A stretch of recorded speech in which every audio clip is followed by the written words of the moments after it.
కూడా నా దేశాన్ని ద్వేషించను, దూషించను.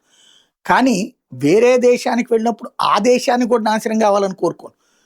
ఒక భారతీయుడు తనకి అన్నం పెట్టిన దేశము బాగుండాలని కోరుకుంటాడు. తన దేశము బాగుండాలని కోరుకుంటాడు. ఇది వాళ్ళ సహజ సిద్ధ లక్షణం.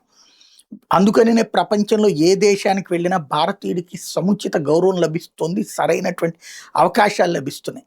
సర్వే జనా సుఖినో భవంతు.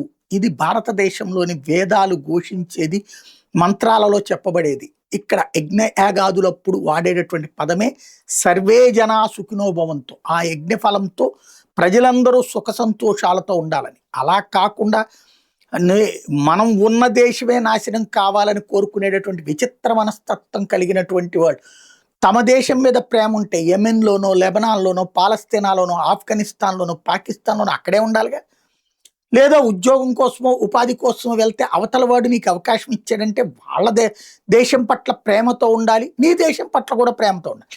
నీ దేశం పట్ల ప్రేమ ఉంటుంది, కానీ అవతల దేశాన్ని మాత్రం నాశనం కోరుకోవడం ఇది ఎక్కడ దరిద్రం అనేదే అర్థం కాదు. నీ దేశం మీద ప్రేమ ఉంటే నీ దేశంలోనే ఉపాధి పొందొచ్చు కదా, అవతలకి ఎందుకు పోతున్నావు?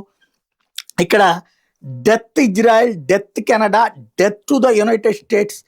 ఇది హెజ్బుల్లా, ఏది మేము హెజ్బుల్లాతో కలిసి ఉంటాం, మేము హమాస్తో కలిసి ఉంటాం అంటూ పాలస్తీనా ముస్లిమ్స్ వాళ్ళ దేశంలో వాళ్ళ కుక్క బతుకు రోడ్ల మీద పందులు కొట్టినట్టు కొడుతున్నారు వాళ్ళని, పందులు చంపినట్టు చంపుతున్నారు వాళ్ళని. వాడు బతకలేక వెళ్ళి ఆ దేశాలకు వెళ్ళి ఆ దేశాలలో ఇలాంటి నినాదాలు, ఇలాంటి దరిద్రులకి జీవితంలో అన్నం పెట్టకూడదు.